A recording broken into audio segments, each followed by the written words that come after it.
नमस्कार।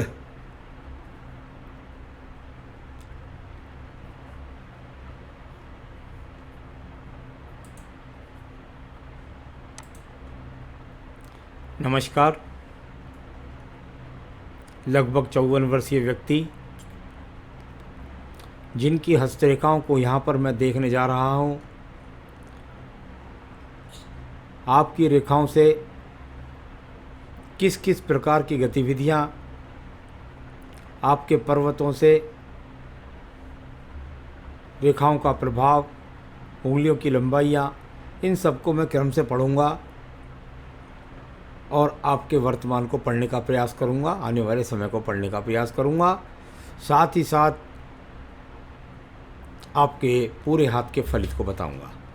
सबसे पहले बात कर लेता हूँ मैं सबसे छोटी उंगली के बारे में। सबसे छोटी उंगली कनिष्ठा उंगली सूर्य की उंगली के प्रथम पर्व तक लगभग पहुँच गई।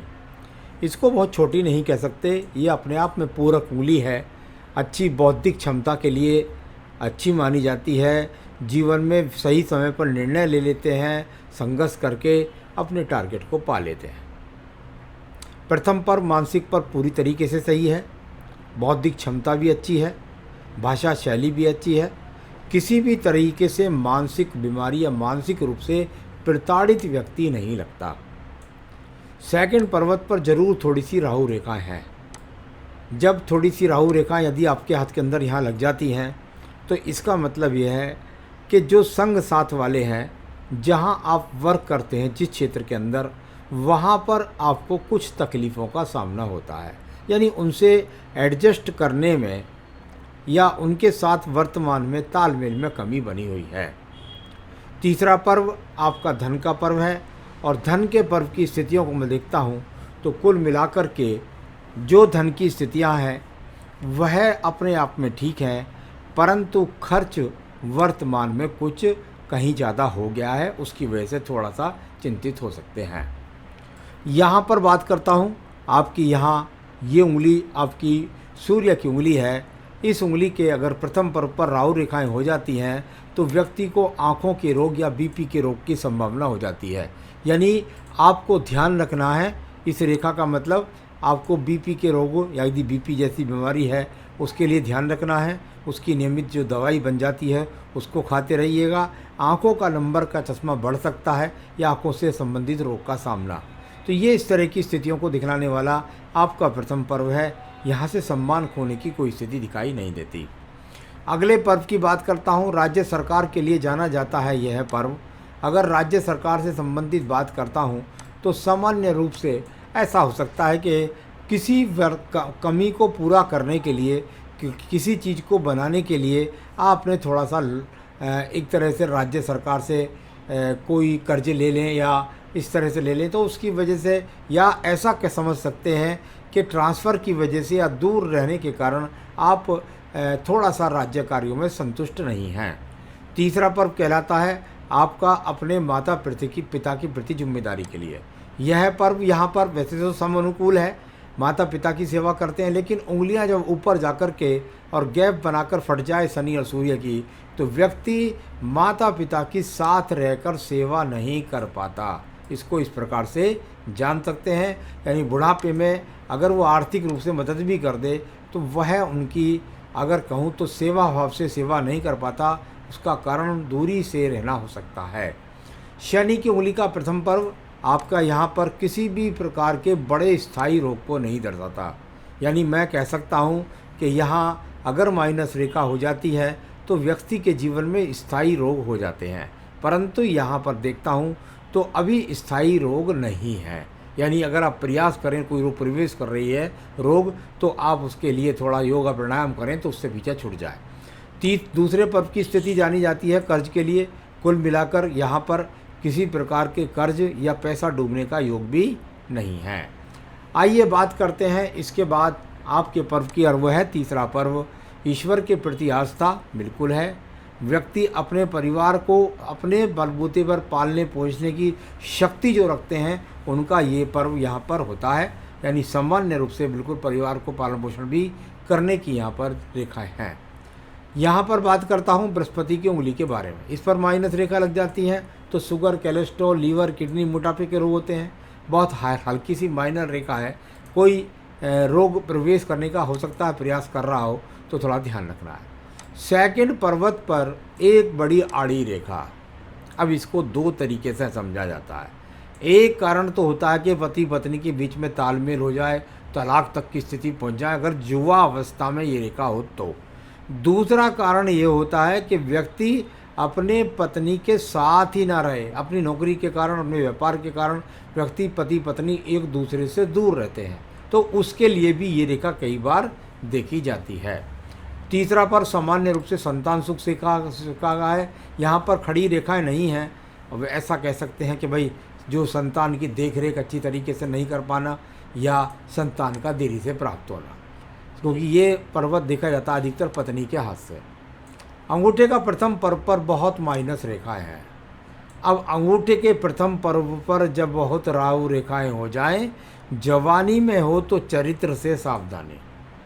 जिस उम्र के पड़ाव में चल रहे हैं उसमें माइनस रेखाएं हैं, तो भाई मेरे पास संसाधन तो है पर उन संसाधनों का भोग मैं अपनी इच्छा अनुरूप नहीं कर पाता हूँ, तो उसको इस तरीके से बोला जाता है अपनी इच्छा अनुसार, यानी अच्छे संसाधनों में होते हुए भी मैं रह नहीं पाता हूँ।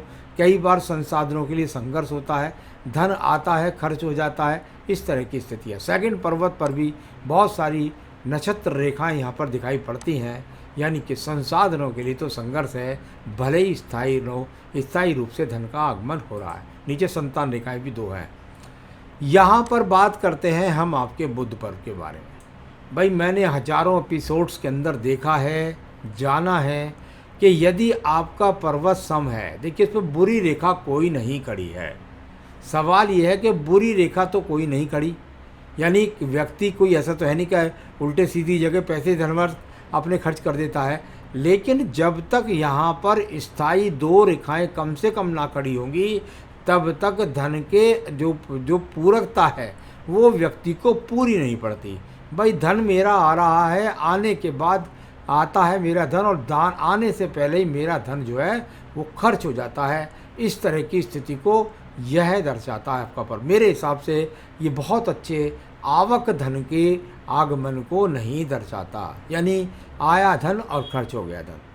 अब बात करता हूँ आपकी बुद्धि रेखा से एक रेखा, और वह रेखा जाकर के आपके जीवन में इस प्रकार से चली, इसने एक आड़ी रेखा ने काटने का प्रयास किया और आगे तक ये रेखा चली गई।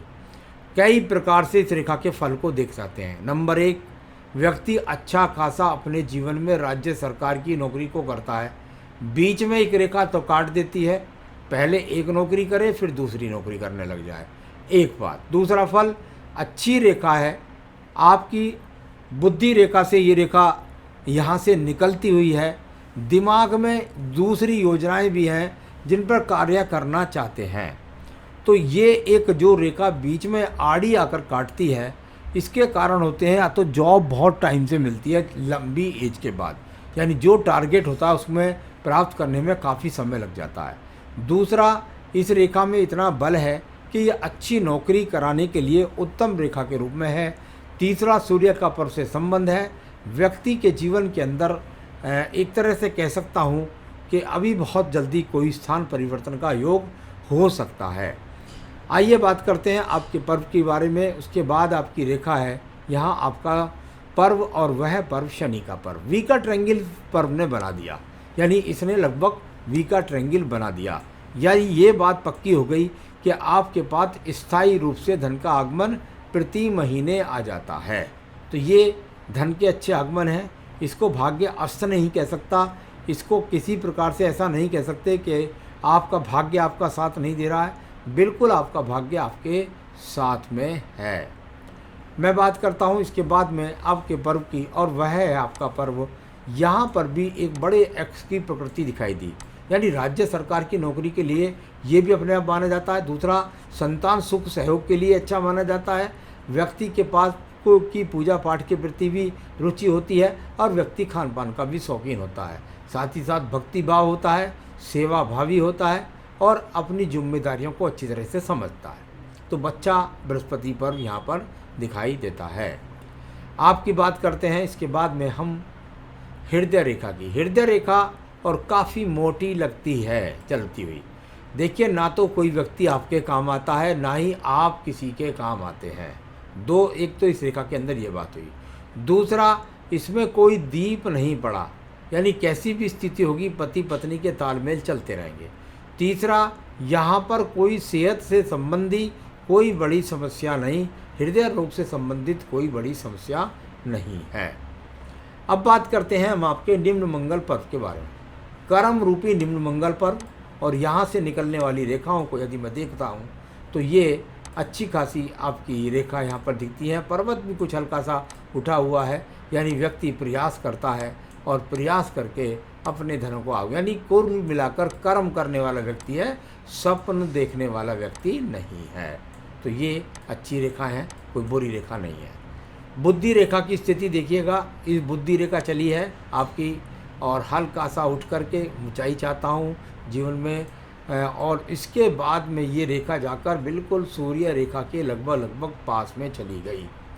दिमाग के अंदर भी ये कि नौकरी सरकारी पाऊँ या राज्य सरकार से संबंधित लाभ पाऊँ। बुद्धि रेखा की एक और शाखा से निकली, अगर मैं देखता हूँ तो यहाँ भी शाखा से निकल रही थी, यानी दिमाग में भी ऐसा ही था कि कुछ राज्य सरकार से लाभ प्राप्त करूं। बुद्धि रेखा सही है, इसमें कोई एक्स का चिन्ह नहीं है, कोई बुरा दीप नहीं है, कोई यव का चिन्ह नहीं है। बुद्धि सही काम व्यक्ति की करती है। इसकी एक शाखा का संबंध यहाँ जाकर के फिर सूर्य पर्व से व्यक्ति के जीवन में इन्वॉल्वमेंट हुआ, यानी सम्मान सरकार से। अब बात करते हैं इसके बाद द्वितीय मंगल पर्वत के बारे में। कोई झगड़ा झंझट कोर्ट कचहरी मुकदमा, इसके लिए देखते हैं। यहाँ पर देखता हूँ तो मंगल का इन्वॉल्वमेंट केतु के साथ भी जाना जाता है। जैसा मंगल का प्रभाव वैसा केतु का प्रभाव। यहाँ पर कोई भी मुझे ऐसा नहीं दिखाई देता कि कोई कोर्ट कचहरी मुकदमे का योग यहाँ पर हो। चंद्र पर्वत की स्थितियों को देख लेते हैं। यहाँ पर चलने वाली रेखाएं कुछ गति करती हैं, यहाँ एंट्री तक कर जाती हैं दूसरे पर्व के अंदर। इसका मतलब यह है कि व्यक्ति यदि चाहे अपने जीवन के अंदर तो विदेश यात्रा करता है, दूर प्रांतों से जुड़कर के भी ये रेखा का संबंध माना जाता है। कभी कभी, वैसे तो अधिकतर इसको बोलते हैं कि चंद्र पर्वत से यदि शुक्र पर्वत में चली जाए तो व्यक्ति विदेश में जाके नौकरी करे और वहाँ से अच्छा खासे समय रहे। लेकिन दूसरा फल ये भी होता है कि व्यक्ति अपने घर से भी यदि दूर रहने लगे तो वो भी विदेश समान भी हो जाता है। इस रेखा को पढ़ने में इस बात की युक्ति का भी विशेष रूप से ध्यान रखना चाहिए, यानी घर से दूर, घर से दूर, घर से दूर, ऐसा इसमें दिखाई देता है। यहाँ पर चंद्र पर्वत ठीक है। व्यवसाय, कुछ बुरे व्यसन, कुछ बुरा खान पान, बुरे लोगों की संगत व्यक्ति की नहीं है। आइए बात करते हैं आपकी एक और रेखा के बारे में, और वह रेखा है आपकी यहाँ पर, अगर व्यावसायिक रेखाओं को देखता हूँ तो ये भी आपके पास में एक अच्छी खासी बुद्धि रेखा है, यानी जो बताती है कि थोड़ा भी यदि व्यवसाय के लिए भी प्रयास करें तो भी व्यक्ति सफल हो सकता है। लेकिन आगमन दोनों में समान ही है, वर्तमान चाहे कोई सी भी स्थिति हो। भाग्य रेखा का स्वरूप थोड़ा सा चंद्र पर्वत से चलता है। मैंने बताया है कि चंद्र पर्वत से रेखा चले तो व्यक्ति अपना भाग्य तो बनाता है, लेकिन दूर स्थान से बनाता है, और ये रेखा लगातार चलती हुई सीधी भाग्य रेखा के रूप में और जीवन के अंत समय तक, यानी एक ही स्वरूप का काम जीवन भर आगे तक बढ़ता चला गया, ऐसा इसको कह सकते हैं। यहाँ पर अगर बात करता हूँ एक रेखा, जैसे ये लगभग यहाँ पर अगर इसको कहूँ तो ये आपके जीवन में एक एक्स का सा जो प्रतिबिंब निकलता है। हमने बताया कि भाई एक्स अगर निकलता है और भाग्य रेखा एक्स में से होकर के गुजरती है तो व्यक्ति के लिए अच्छी मानी जाती है। नौकरी के द्वारा अच्छे धन प्राप्त करना ना होना ये एक अलग विषय है, लेकिन अगर इस तरह का एक्स बन के चलता है तो व्यक्ति को राज्य सरकार से इसकी रेखा का संबंध बना है, यानी व्यक्ति दूर स्थान से जुड़ करके एक ही कार्य में अपने जीवन का भाग्य बनाता है। अच्छा एक्स का चिन्ह है, इसको कोई बुरा नहीं कह सकता। हाँ, थोड़ा सा ऐसा हो सकता है कि लगभग 44 से 45वें वर्ष में किसी मोटे खर्च का सामना हो गया हो, चाहे मकान खरीद लिया हो या कुछ, तो इस तरह का ज़रूर हो जाता है। क्योंकि एक तरह से वैसे राहु रेखा तो नहीं है, चली तो बुद्धि रेखा से ही है, पवित्र है अपने आप में, तो इस तरह कोई मोटा खर्च व्यक्ति कभी कभी कर लेता है। तो यहाँ पर बात करते हैं सुख पर्व संसाधनों के पर्व के बारे में। संसाधनों का पर्व भी यहाँ पर सामान्य रूप से ठीक है, इसमें भी किसी प्रकार की बुरी रेखाएं नहीं है, यानी व्यक्ति के पास जो संसाधन में जो सामान्य संसाधन है वो सब मौजूद है। आयु रेखा में भी लास्ट में जाकर एक मछली का सा चिन्ह बनने का प्रयास करता है और अच्छी खासी यहाँ पर ये रेखा यानी जीवन क्या अंत सुखी होने के लिए ये रेखा होनी चाहिए। एक पैतृक संपत्ति की रेखा भी जुड़ी, परिवार से भी सहयोग मिला कुछ, और आयु रेखा बैठ गई लगभग जाकर 80+ के आसपास। तो ये सब यहाँ पर सारी रेखाओं के बारे में बताया। आपने मुझसे कोई सवाल नहीं पूछा है और मुझे जैसा दिखाई दिया। मणिबंध की स्थिति को देख लिए।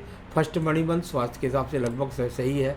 सेकंड मणिबंध आधा अधूरा है, थोड़ा सा पति पत्नी का हो सकता है तालमेल में हल्की सी कमी और थोड़ा दूरी।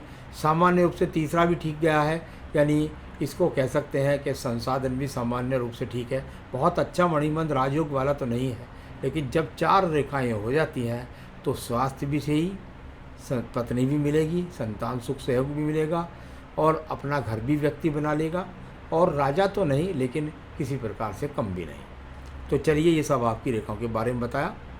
आप अपने बारे में कुछ बताना चाहेंगे तो आप मुझे लिख करके दे सकते हैं व्हाट्सएप पर। नमस्कार।